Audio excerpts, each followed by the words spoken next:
Hello friends, welcome back to Apex Point. दोस्तों, लगातार आपको सुपर टेट एग्जाम की तैयारी करवाई जा रही है और आज के इस वीडियो में सामान्य ज्ञान से related top 50 plus most important प्रश्नों को लिया गया। तो दोस्तों, अगर आपको ये वीडियो पसंद आता है तो वीडियो को लाइक जरूर कीजिए। तो चलिए दोस्तों, बिना किसी देरी के आज का वीडियो सेशन स्टार्ट करते हैं। तो दोस्तों, आज का पहला क्वेश्चन है, वसा का जल अपघटन अर्थात हाइड्रोलिसिस किस एंजाइम के द्वारा छोटी आंत में होता है? तो दोस्तों, लाइपेज नामक एंजाइम के कारण ही वसा का जल अपघटन छोटी आंत में होता है। इंपॉर्टेंट प्रश्न है। अगला क्वेश्चन है, मादा क्यूलेक्स के द्वारा कौन सा रोग संचारित होता है? तो दोस्तों, फाइलेरिया नामक रोग ही मादा क्यूलेक्स के द्वारा संचारित होता है। इंपॉर्टेंट प्रश्न है। अगला प्रश्न है, वायु द्वारा फैलने वाले संक्रमण रोग कौन से हैं? तो दोस्तों, तपेदिक, खसरा, काली खांसी, चेचक, डिप्थीरिया, ये सभी वायु द्वारा फैलने वाले संक्रमण रोग हैं। अगला क्वेश्चन है, भूमंडलीय ऊष्मीकरण अर्थात ग्लोबल वार्मिंग का प्रभाव किस किस पर होगा? तो दोस्तों, जलवायु पर, तापमान की वृद्धि पर और ध्रुवीय बर्फ पर होगा। किसका प्रभाव? ग्लोबल वार्मिंग का। अगला प्रश्न है, ओजोन परत सुरक्षा करती है? तो दोस्तों, ओजोन परत पराबैंगनी किरणों अर्थात यूवी रेस से सुरक्षा करती है। कौन? ओजोन परत। इंपॉर्टेंट प्रश्न है। अगला क्वेश्चन है, ओजोन परत में छिद्र के लिए उत्तरदायी है? तो दोस्तों, क्लोरोफ्लोरोकार्बन अर्थात CFC ही ओजोन परत में छिद्र के लिए उत्तरदायी है। इंपॉर्टेंट प्रश्न है। अगला क्वेश्चन है, भूमंडलीय ताप वृद्धि को क्या कहा जाता है? तो दोस्तों, ग्लोबल वार्मिंग ही कहा जाता है भूमंडलीय ताप वृद्धि को। अगला क्वेश्चन है, ग्रीन हाउस प्रभाव संबंधित है? तो दोस्तों, ग्रीन हाउस प्रभाव तापीय प्रदूषण से संबंधित है। किससे संबंधित है? तापीय प्रदूषण से ग्रीन हाउस प्रभाव। अगला क्वेश्चन है, ग्रीन हाउस गैस कौन कौन सी है? तो दोस्तों, carbon dioxide gas CO2, methane CH4, chlorofluorocarbon जिसे CFC से डिनोट करते हैं, नाइट्रस ऑक्साइड, ये सभी ग्रीन हाउस गैसें होती हैं। इंपॉर्टेंट प्रश्न है। अगला क्वेश्चन है, पर्यावरण प्रदूषण संबंधित है? तो दोस्तों, ध्वनि प्रदूषण, जल प्रदूषण और वायु प्रदूषण, ये सभी पर्यावरण प्रदूषण से संबंधित है। अगला क्वेश्चन है, वृक्षों का अध्ययन कहलाता है? तो दोस्तों, डेंड्रोलॉजी कहलाता है वृक्षों का अध्ययन। इंपॉर्टेंट प्रश्न है। अगला क्वेश्चन है, सौर ऊर्जा का स्रोत क्या है? तो दोस्तों, नाभिकीय संलयन अर्थात न्यूक्लियर फ्यूजन ही सौर ऊर्जा का स्रोत है। इंपॉर्टेंट प्रश्न है। अगला क्वेश्चन है, झूम और सीढ़ी नुमा किसका प्रकार है? तो दोस्तों, ये दोनों ही खेती के प्रकार होते हैं। अगला क्वेश्चन है, विटामिन C पाया जाता है? तो दोस्तों, विटामिन C आंवला, संतरा, नींबू और मिर्ची, ये चारों में ही पाया जाता है विटामिन C। अगला क्वेश्चन है, पर्यावरण संरक्षण के लिए 174 देशों का 1992 में पृथ्वी सम्मेलन कहाँ आयोजित किया गया था? तो दोस्तों, ब्राज़ील में ही पृथ्वी सम्मेलन आयोजित किया गया था। और कब? तो 1992 ईस्वी में। अगला क्वेश्चन है, वर्ष 2002 में पृथ्वी सम्मेलन कहाँ आयोजित किया गया था? तो दोस्तों, जोहान्सबर्ग, जो कि साउथ अफ्रीका में है। तो दोस्तों, यहीं पर पृथ्वी सम्मेलन आयोजित किया गया था। और कब? तो सन 2002 में। अगला क्वेश्चन है, पारिस्थितिकी तंत्र का प्रयोग सर्वप्रथम किसने किया? तो दोस्तों, टॉसले नामक वैज्ञानिक ने पारिस्थितिकी तंत्र का प्रयोग सर्वप्रथम किया। इंपॉर्टेंट प्रश्न है। अगला क्वेश्चन है, तालाब उदाहरण है? तो दोस्तों, तालाब एक कृत्रिम पारिस्थितिकी का उदाहरण। किसका उदाहरण है? कृत्रिम पारिस्थितिकी का। अगला क्वेश्चन है, कवक को खाद्य श्रृंखला में किस श्रेणी में रखा गया? तो दोस्तों, कवक को अपघटन अर्थात डिकम्पोजिशन में रखा गया। किसको? कवक को। अगला क्वेश्चन है, नेत्रहीनों को पढ़ाने के लिए किस विधि का उपयोग संपूर्ण विश्व में किया जाता है? तो दोस्तों, ब्रेन लिपि का ही प्रयोग किया जाता है संपूर्ण विश्व में। किसको पढ़ाने के लिए?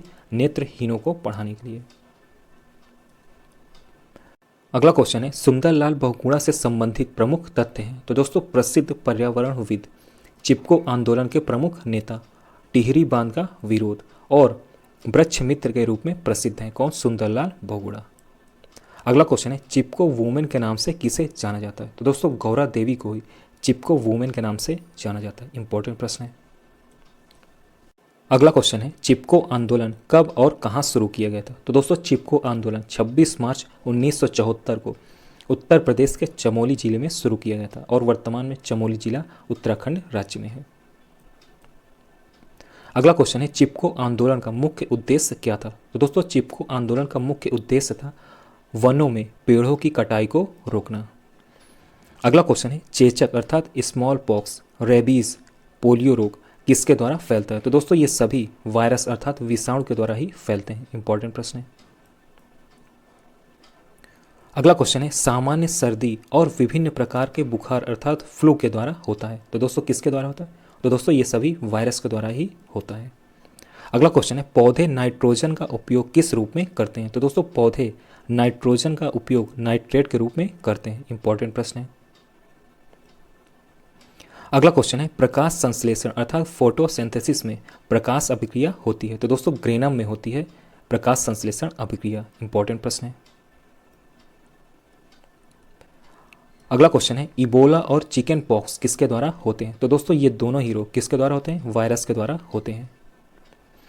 अगला क्वेश्चन है आयरन के मुख्य स्रोत कौन से हैं? तो दोस्तों सेम, मटर, सोयाबीन और पालक ये सभी आयरन के मुख्य स्रोत हैं।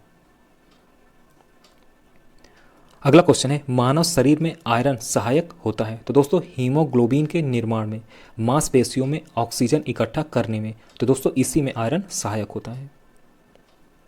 अगला क्वेश्चन है रेडियोधर्मी प्रदूषण को किस और नाम से भी जाना जाता है? तो दोस्तों इसे नाभिकीय प्रदूषण अर्थात न्यूक्लियर पॉल्यूशन के नाम से जाना जाता है। किसे? रेडियोधर्मी प्रदूषण को।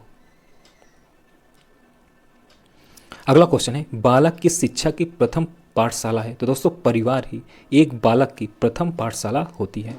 अगला क्वेश्चन है रेडियोधर्मी पदार्थ से कौन सी विकिरण उत्सर्जित नहीं होती? तो यहाँ पर नहीं पूछा गया। तो दोस्तों एक्सरे और रेडियो तरंगे ये दोनों तरंगे रेडियोधर्मी पदार्थों से उत्सर्जित नहीं होती। अगला क्वेश्चन है रेडियोधर्मी अर्थात रेडियो एक्टिव पदार्थों से उत्सर्जित होता है। तो क्या होता है? अल्फा, बीटा, गामा विकिरण उत्सर्जित होता है। किससे? रेडियोधर्मी पदार्थों से। अगला क्वेश्चन है विश्व पर्यावरण दिवस कब मनाया जाता है? तो दोस्तों प्रत्येक वर्ष 27 सितंबर को मनाया जाता है वर्ल्ड टूरिज्म डे। कब मनाते हैं? 27 सितंबर को। इंपॉर्टेंट प्रश्न है। अगला क्वेश्चन है ग्रीन हाउस प्रभाव अर्थात ग्रीन हाउस इफेक्ट की निरंतर वृद्धि का कारण क्या है? तो दोस्तों औद्योगिक प्रदूषण, वनोन्मूलन और जीवाश्म ईंधन को जलाना ये सभी ग्रीन हाउस प्रभाव की निरंतर वृद्धि का कारण है। अगला प्रश्न है पारिस्थितिकी तंत्र के जैविक घटकों में सम्मिलित होते हैं। तो दोस्तों उत्पादक, प्रोडक्टिव, उपभोक्ता, कंज्यूमर, अपघटक, डिकम्पोजिशन। तो दोस्तों ये तीनों ही पारिस्थितिकी तंत्र के जैविक घटक में सम्मिलित होते हैं। अगला क्वेश्चन है खाद्य श्रृंखला अर्थात फूड चेन में प्रथम है। तो दोस्तों पौधे, प्लांट से खाद्य श्रृंखला में प्रथम में आते हैं। अगला क्वेश्चन है जूसिया में किस प्रकार की जड़ें पाई जाती हैं? तो दोस्तों स्पंजी जड़ें पाई जाती हैं। किसमें? जूसिया में। अगला क्वेश्चन है अनवीनीकरण संसाधन के उदाहरण है। तो दोस्तों कोयला, पेट्रोल और प्राकृतिक गैस ये सभी अनवीनीकरण संसाधन के उदाहरण हैं। इंपॉर्टेंट प्रश्न है। अगला क्वेश्चन है ग्लूकोज और फ्रक्टोज किस प्रकार के कार्बोहाइड्रेट्स हैं? तो दोस्तों ये दोनों ही मोनोसैकेराइड्स हैं, ग्लूकोज और फ्रक्टोज। इंपॉर्टेंट प्रश्न है। अगला क्वेश्चन है सेल्यूलोज, स्टार्च, ग्लाइकोजन, काइटिन किसके उदाहरण? तो दोस्तों ये सभी पॉलीसैकेराइड्स के उदाहरण हैं। सेल्यूलोज, स्टार्च, ग्लाइकोजन और काइटिन। इंपॉर्टेंट प्रश्न है। अगला क्वेश्चन है पर्यावरण संरक्षण अधिनियम इन्वायरमेंट प्रोटेक्शन एक्ट किस वर्ष में लागू किया गया? दोस्तों यह 1986 में लागू किया गया था। क्या? पर्यावरण संरक्षण अधिनियम। इंपॉर्टेंट प्रश्न है। अगला क्वेश्चन है सामाजिक जीवन के आधार हैं। तो दोस्तों सहिष्णुता, अनुशासन, सहयोग और पारस्परिक स्नेह की भावना। तो दोस्तों ये सभी सामाजिक जीवन के आधार हैं। अगला क्वेश्चन है मनुष्य एक सामाजिक प्राणी है, यह कथन किसका है? तो दोस्तों यह कथन है यूनानी दार्शनिक अरस्तु का कि मनुष्य एक सामाजिक प्राणी है। अगला प्रश्न है यदि किसी मनुष्य को समाज से दूर रखा जाए तो उस पर क्या प्रभाव पड़ेगा? तो दोस्तों सामाजिक और मानसिक अर्थात बौद्धिक प्रगति नहीं होगी यदि किसी मनुष्य को समाज से दूर रखा जाए।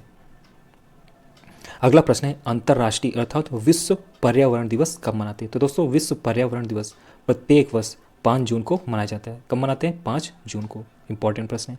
तो दोस्तों ये था हमारा लास्ट प्रश्न। अगर आपको ये वीडियो पसंद आया तो वीडियो को लाइक और शेयर जरूर कीजिए और यदि आप चैनल पर नए हैं तो चैनल को सब्सक्राइब जरूर कीजिए। तो चलिए दोस्तों मिलते हैं नेक्स्ट वीडियो में। ओके दोस्तों, गुड लक।